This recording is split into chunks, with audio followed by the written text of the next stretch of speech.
ส่วนเฮ้แต่เฮลินเฮมีป่วยหมอลุตุกปัญหากันเดียงโซนอม college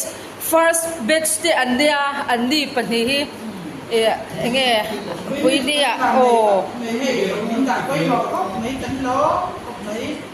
เราคุยครบไหม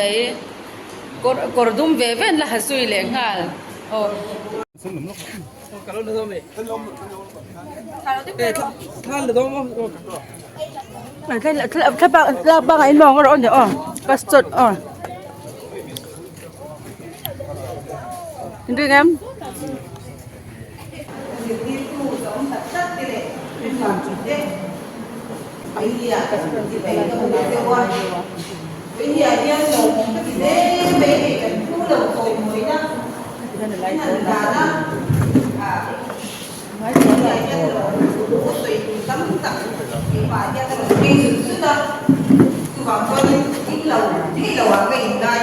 sir mama hay sen cái điều mà rồi ngồi đó đấy cái gì thì nó mình cái lần đông đi là đồ không mà mình nhìn về nó thì tu thế này xoay tu thế hàng dùng cái mà ăn đồ có lần xoay tin với điều gia đình hành gì căn giả nó xin chân vào cái sự nắm tập trung những cái chuyện mà tổ đầu mấy kia căn giả khăn quần hoa luôn piu kan dia tutup so pada so kami angkat haka kan kadang nilai oleh siapa yang kan về đầu tiên mà cái đi tu cái hai sikulah kan kadang tu tua so ta tu na video office nu senaya so kan kadang ni tin exam sim khai nilai yang koi kat makan exam về mình là va PU poka policy pa kan exam BA anh còn không BA bộ ha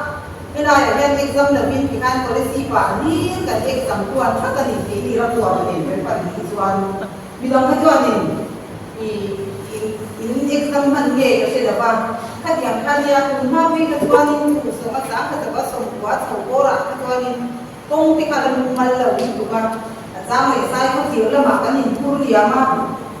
giá này ai rồi là cái nhìn cái đề thả policy sang để hết ta xin chào là bạn làm thế các điều kiện boleh si bagian dari exam tuan chắc là những PU adalah BA sinh ha thì điều tuan cái đầu kalau về tin này cũng đã cho căn quay về đó thì tiêu tu nó phóng tất mấy anh lên qua về sẽ tất mấy kiếm nó sang tất tiền cũng là tuan cái đài là thành quả ta đi anh lồng cái gì bên của anh hòa ba PhD bên thành người rất lúc đầu men rồi tiếp tục cái bộ mà các con học cái anh này mà bị ném đầu á PhD ở cái bộ khác ba ở sự anh mà đi tổ cả khăn theo cái mà các nhà khăn class này cái class khăn hay là cái đi khăn là bây giờ mà khăn college PU phát triển PU về anh này của đâu mà khăn mỗi đoàn có thể trả khăn một chủ đề về số mà để số diện đi để cao toàn apa cho các chị đến phát triển ra mà thành cái đó cho các tuần khác thì cả số mà có thể trả khăn số lại là cái phần ra cái số giá mà ăn cái đó áp dụng lên cái nhìn gì với cái một cái mà không biết gì phân mà cách nào cũng không ra cái nhà chẳng phải là khăn Pasca berhamilin kita higher secondary sekarang higher secondary kan exam di sosial de Eropa pada mereka dan hamilin tujuan exam secondary dan yang higher tujuan kita juga college atau tujuan pertemuan dari masa ini exam tu berarti zero kan wabah itu cah itu dan suatu itu dan kita jadi mana ni ini saya cucu jadi mai kita ni cakap sendiri korin sendiri deh aku tu kok lepas sana ini mai dia suatu ini dia boleh ini aku tu jadi ni jadi tu roh kita nak kena membuat itu tapi boleh dia ni kan kuala program jadi sampai qua sai đi lộ thế là về mà tin mà như thế rồi anh ấy mà đi qua nhau dia anh ấy sẽ sống cái album anh ha anh sẽ rồi sống cái hàng ngày còn ra anh ấy sẽ sống cái sản phẩm đây là sẽ nên anh sẽ sống cái vật giá này anh vẫn có cái điều kiện sẽ là mà điều sản phẩm hàng hai bộ cái mà đi qua nhau dia album qua sai anh ấy ta cả cho nên itu semua kami bukan biasa siapa pun ada orang beriman kalau begitu anggap tu dia memang dia makan dan sejuk tu apa amun masalah itu dia kan sejuk dia soal berikan dia bukan di kamar sejuk tak apa dia LSS dia bukan dia besar dia kan Jipura komponen itu bukan dengan dia soal dia kan dia LSS dia bukan apa itu Mungkin proses ini profesor, khususnya seperti kok anak-anak kan dua tahun, fleksi kok kan membutuhkan anak seperti setiap kali anak gizi kan mereka pelayaran, anak orang kan kuat apa, pengguna apa ni, kudim boleh ni kau serupa ni kau nak sudah mereka usai suami. Pengguna kami sana aku nak kebe. Kalau mereka kau orang makin bukan. Ada kan jual kalau kita yang jual kalau aku saya ini.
Ngai college ng kalpang hin at ang gagawin pa ang iluluto na hindi kalaw siya na kasi college chukat kan na isa sa ani pwede ang ngai mga din po ni ngai college chat siya lang dito sino ni siya to ang sulang na sa dito so ako ko pwede ito lai express dito ba ni ko hindi so ka lai kan na pay ko pa na college ka outing na yung ko ni dito nhưng mà cái system mà cần phải giúp cho chúng cô em hiểu được về có thể có thể được làm vậy à từ nếu cái sự mai thì hiện toàn thì toàn là công việc thì rồi cũng sẽ thì rồi cái gì infrastructure là nó so nó tạo cái việc sẽ thì cái hoàn toàn đấy cái gì cái điểm cho để có lẽ chúng ta cái này thì sẽ thì có thể suy nghĩ cái gì và khi do một trao là service số một kilo itu boleh sepas kali ini do một kilo itu sih kami ini apa dia potong ke rumah mas service dia dia kok dia kilo kalau maya itu akan ini do một kilo itu sih ini tidak siapa dia kerja orang soal orang pun orang kerja kan orang soal mau itu kan dong ini siapa tak tu orang kerja waktu dia orang soal tu so sebab apa orang semua dari ini example kan ada yang finansial ni sekarang dan orang PBB tak ada yang mulai kerja tu kan fit kalau fit kok kan vice principal lagi kan sok sauci dia lihat orang mau lalu kirim kalau mesin dua kan tiba-tiba mai kita online ni boleh kecuali belum lengkap kita sebut dia in polisi bahkan untuk kecuali exam bagaimana infrastruktur dia kan di lainkan kita tahu dia file dia ada di kerja so mana ko ini dua kecuali belum lengkap ko belum ai ko ada kau lah masih dekat kan itu kerja ni dia tu kau kerja ni selain kan ada yang mampu lagi sudah tu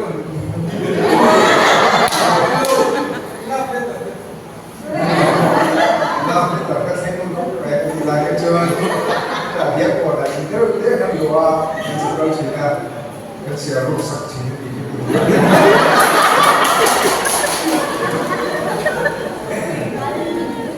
orang itu kan sama cuma kalau sampai itu kan dia kalau kok mai kok mungkin pak dia ini kok kalau kau orang beritahu kayak polisi kok aku kan tu ni kan kok orang tu kan lalu ini dia tu aja sudah dia sama masih hidup jadi dia pasti ada di dalam polisi history itu ada bahwa money sepan history yang berbeda Rumah cuma jadi dia tu macam lecturer tetap sah dia berumah jadi ini yang konflik ya berumah soal polisi itu kecuali kan saya amen.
về rau cái tua thì người ta nên công việc cái là nó có là anh đi về rau nó sao thì đâu đi cái đó thì nó sao vậy có lỗi cái này mà cái đó thì về sao đều có hạt giống lồng nó làm lồng thu làm bằng anh cái này do lồng có lẽ sẽ lồng đi về các cái gì và đi qua về thấy ra thì lồng nó chỉ bé đây kan boleh kita makan untuk ke member kita kelai puasa akan untuk ke langsung lom puasa lepas misalnya zolo boleh saat ini bawa hak sahaja kita main hak dia alau dia ke hak kita coba ni lah lalu kita bayar sampai baliman baru kita lom yang dia kelai ada các bạn đã thấy buồn lắm này lúc đó số cũng đủ bố chứ như vậy là áp cụ nó mà cho áp và bố có thể là kịp bố cái gì thì cho nó bắt đầu in cái đầu tiên thuộc về cái lại của đây đi cái này sẽ làm sao cái phần phân của tên là phân bài của em cái là phân dễ là thì cái này là sản phẩm của các bạn đó của đây chỉ bị tâm tập to ở số năm cũng thì dễ tuổi đủ xem năm phần làm một cái gì rồi đấy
Matite,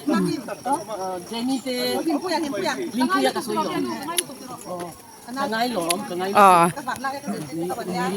Madam ka solo với khát Ui thì mà ô khám mỏ. lâu tâm là ba quay không đi làm cái lâu tụi nó sạch Thì mà la ka. Yang lutup. Nuam ut to ta kan hi. Ai son nom college bus nya.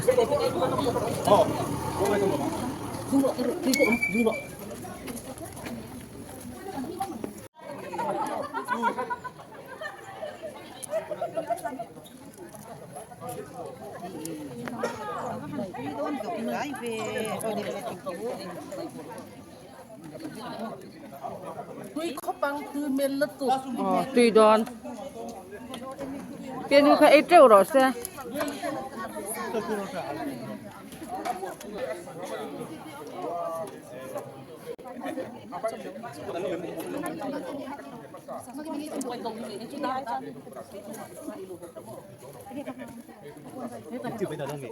Đặng. Nè, cụ thể tôi chỉ đủ được cả.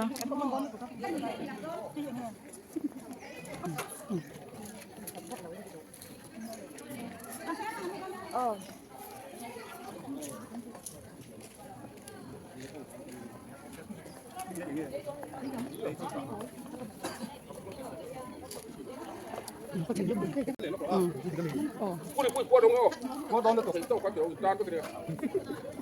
mang đi tổ cái nào đó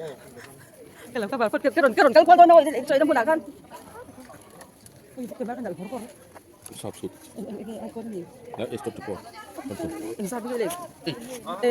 chú bằng chú này chú, bọn này chú. ngay đây thì đặc khiến cái ngay sáng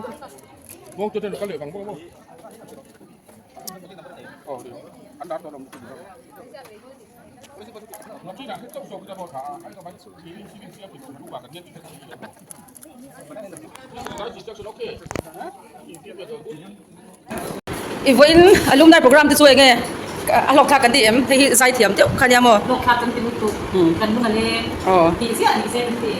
Ani le ilok pui ber su ai le lam lai ta kha bi. Ngam oi kan chan ba ti ko mo ka ti ha lo le dam ti ka se swa ba su lok ni nai.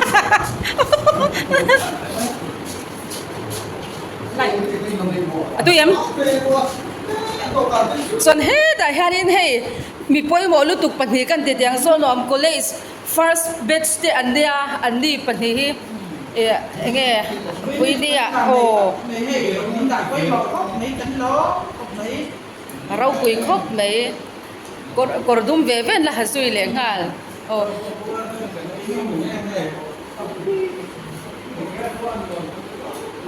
Program pon wa man ti. Cái đi pon nuam kan ti. One sister trong thủ like comment subscribe. Vết tù rin cảnh so mà châu. Bye bye.